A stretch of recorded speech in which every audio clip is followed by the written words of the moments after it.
Hey guys, it's Joe, or PrecautiousPear, and today instead of doing a live commentary video, I'm going to do one where I talk about a certain subject, which today will be the co-op campaign, which is coming up in Battlefield 3.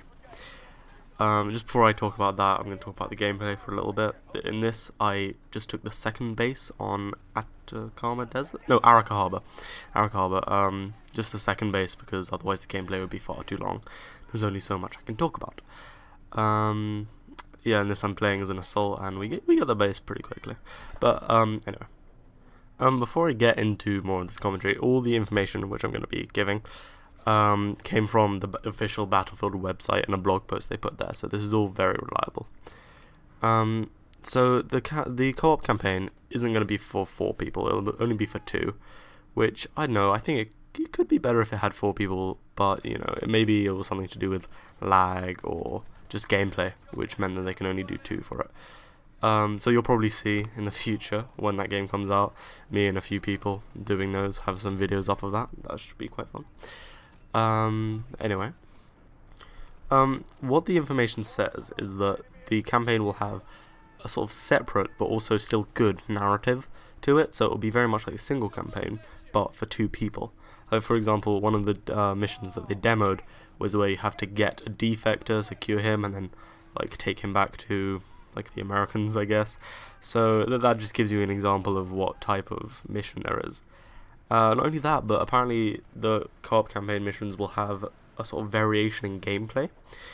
What was shown was that you could either go stealthy, like just using your silenced weapons and slowly picking people off and moving through, or you could go loud and just destroy everyone, but that would sort of make it harder for you in some ways. So yeah, that sounds really cool, because it means it gives a lot of replay value if you can play through it in 2 completely different ways. So yeah, I think that's a really good thing that they've done. What was also shown during this demo campaign mission which they played was that even in this one mission, there was lots of different types of gameplay.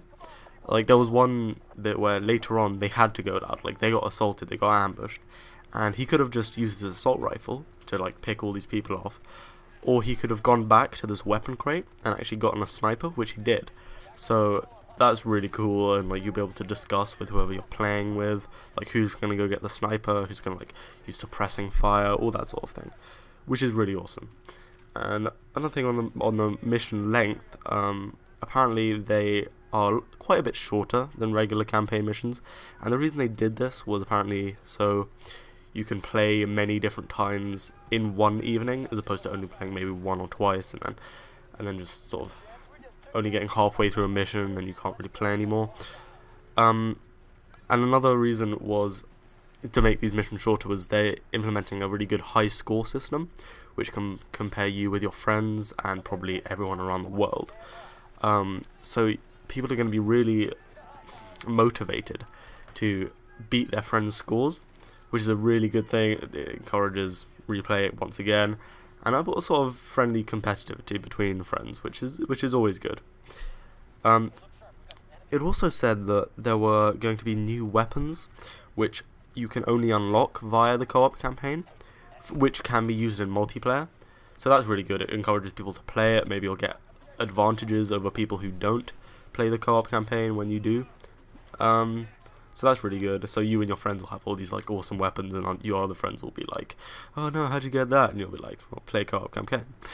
Another mechanism which they added, which is very reminiscent of the earlier Call of Duty games, is a man-down mechanic, which they call it, which is basically, if you ever played Call of Duty, Last Stand, and it's where when one of you gets downed, you sort of go into a sort of lying down on your back position. All you have is your secondary weapon, and you can crawl to safety while they come and try and revive you, which is good because it means like if you just get like sort of maybe team killed, or maybe just throw a stupid grenade and kill yourself, you won't actually be out of the whole mission, and it won't be really frustrating, which is definitely a very good thing.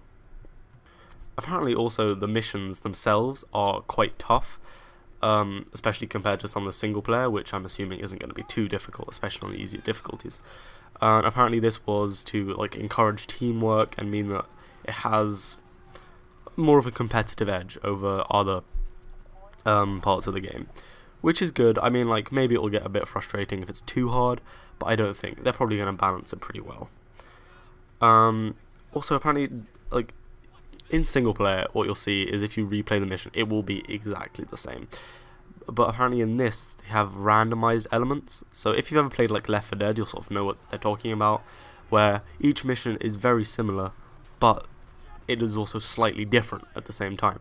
Like, there'll be different enemies in different places, different types of enemies. So that's really good. A lot more replay with that. It's a really good gameplay mechanic which they've added. So I hope you've enjoyed watching this and listening to this information. All of this is reliable information. Maybe some of it will change, but I very much doubt it. So yeah, hope you enjoyed. Thank you for watching.